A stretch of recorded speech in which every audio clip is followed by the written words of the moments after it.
ప్రతి అక్షరం ప్రజల పక్షం. HR9 న్యూస్ టీవీకి స్వాగతం, సుస్వాగతం. దేశవ్యాప్తంగా జరుగుతున్న సార్వత్రిక ఎన్నికల్లో పోటీ చేస్తున్న రెవల్యూషనరీ సోషలిస్ట్ పార్టీ అభ్యర్థులను గెలిపించాలని ఆర్ఎస్పీ రాష్ట్ర కన్వీనర్ సుబ్బరాయుడు కోరారు.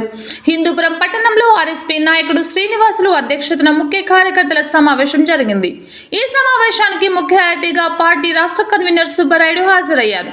సమావేశంను ఉద్దేశించి ఆయన మాట్లాడుతూ దేశంలో బీజేపీ ప్రభుత్వం, ఆర్ఎస్ఎస్ మతోన్మాదులు, అరాచకాలు ఎక్కువయ్యాయని పేర్కొన్నారు. వాటిని ఎదుర్కోవాలంటే వామపక్ష పార్టీలు ఐక్య ఉద్యమాలు చేయాలని అన్నారు. ఎలక్ట్రికల్ బాండ్లతో కోట్ల రూపాయలు సొమ్ము చేసుకున్న బీజేపీని వ్యతిరేకించాలని పిలుపునిచ్చారు. అలాగే పౌరసత్వ చట్టాన్ని, ఎన్ఆర్సీలను రద్దు చేయాలని డిమాండ్ చేశారు. దేశంలో బీజేపీ లాంటి మతోన్మాదులకు బుద్ధి రావాలంటే రానున్న ఎన్నికల్లో బీజేపీని గద్దె దించాలని ఆర్ఎస్పీ పార్టీ తరపున ఎన్నికల్లో పోటీ చేస్తున్న హిందూపురం పార్లమెంట్ అభ్యర్థి శ్రీనివాసులు, మడకశిర అసెంబ్లీ అభ్యర్థి గంగప్పను గెలిపించాలని కోరారు. అనంతరం ఆర్ఎస్పీ నూతన జిల్లా కమిటీని 11 మందితో ఏకాగ్రీవంగా ఎన్నుకోవడం జరిగిందని తెలిపారు. జిల్లా కార్యదర్శిగా శ్రీనివాసులు, సభ్యులుగా చంద్ర, నరేంద్ర, వెంకటేశ్వర్లు, గంగప్ప, తిమ్మక్క, రామాంజనేయులు, నరసింహులు, తిమ్మప్ప, శ్రీరాములు, హరి తదితరులు పాల్గొన్నారు. ఈరోజు హిందూపురం పార్టీ కార్యాలయంలో ముఖ్య కార్యకర్తల సమావేశం జరుపుకోవడం జరిగింది. ఈ సమావేశంలో ఆర్ఎస్పీ ఉమ్మడి అనంతపురం సత్యసాయి జిల్లాకు కార్యదర్శిగా ఎన్నుకున్నందుకు రాష్ట్ర కమిటీకి, రాష్ట్ర నాయకత్వానికి, మరి ఇక్కడ జిల్లా నాయకత్వానికి కూడా ప్రత్యేకంగా ధన్యవాదాలు తెలియజేస్తున్నాను. అదేవిధంగా మొన్న జరిగిన రాష్ట్ర కమిటీలో నన్ను పార్లమెంటు అభ్యర్థిగా ఎంపిక చేసినటువంటి రాష్ట్ర నాయకులు సుబ్బరాయుడు గారు, అదేవిధంగా జానకిరాములు గారు నన్ను ఎంపిక చేసి అభ్యర్థిగా పోటీ చేయడానికి అన్ని విధాలుగా సహకరిస్తున్నందుకు వారిద్దరికి కూడా ప్రత్యేకంగా పేరు పేరున ధన్యవాదాలు తెలియజేసుకుంటూ, ప్రధానంగా నేడు ఈ ఎన్నికలు చాలా కీలకమైనటువంటివిగా భావిస్తున్నాం.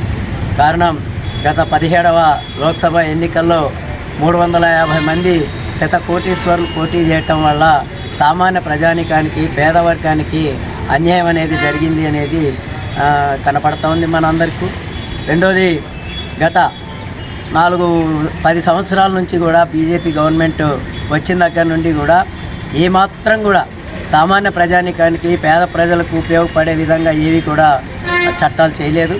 మన రైతుకు వ్యతిరేకమైనటువంటి జీవోలు, చీకటి జీవోలు తీసుకురావటం, ఇట్లాంటివన్నీ కూడా చేయడం అనేది జరిగింది.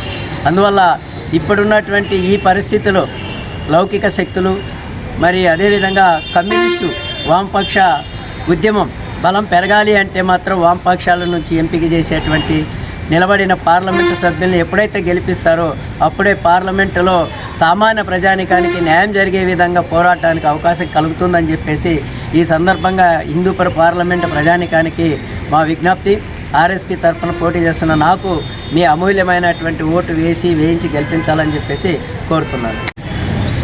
రెవల్యూషనరీ సోషలిస్ట్ పార్టీ ఉమ్మడి అనంతపురం జిల్లా కమిటీ ముఖ్య కార్యకర్తల సమావేశం ఈరోజు హిందూపురం పట్టణంలో నిర్వహించాం. ఈ సమావేశంలో జిల్లా వ్యాప్తంగా, ఉమ్మడి జిల్లా వ్యాప్తంగా రెవల్యూషనరీ సోషలిస్ట్ పార్టీని బలోపేతం చేయాలనేటువంటి లక్ష్యంతో ఈరోజు నూతనంగా జిల్లా కమిటీని కూడా ఎన్నుకోబోతా ఉన్నాం. జిల్లా కార్యదర్శిగా శ్రీనివాసులన్నను ఏకీగ్రీవంగా తీర్మానం చేయడం జరిగింది. అదేవిధంగా జిల్లా కమిటీ సభ్యులను మొత్తం 11 మందితో జిల్లా కమిటీని కూడా ఎన్నుకున్నాం. పేర్లన్నీ, వివరాలన్నీ కూడా వెల్లడిస్తాం. అదేవిధంగా రెవల్యూషనరీ సోషలిస్ట్ పార్టీ తరఫున రాష్ట్ర వ్యాప్తంగా రేపు జరగబోయేటువంటి సార్వత్రిక ఎన్నికల్లో పోటీ చేస్తూ ఉన్నాం. హిందూపురం పార్లమెంటు నుంచి శ్రీనివాసులను మా పార్టీ ఏకీగ్రీవంగా మన రాష్ట్ర కమిటీ సమావేశంలో తీర్మానం అభ్యర్థిగా ప్రకటించడం జరిగింది. అదేవిధంగా మడకశిర నుంచి కూడా గంగప్పను కూడా అసెంబ్లీకి బరిలో మేము పెట్టబోతా ఉన్నాం. కాబట్టి ప్రజల సమస్యలపైన గత 82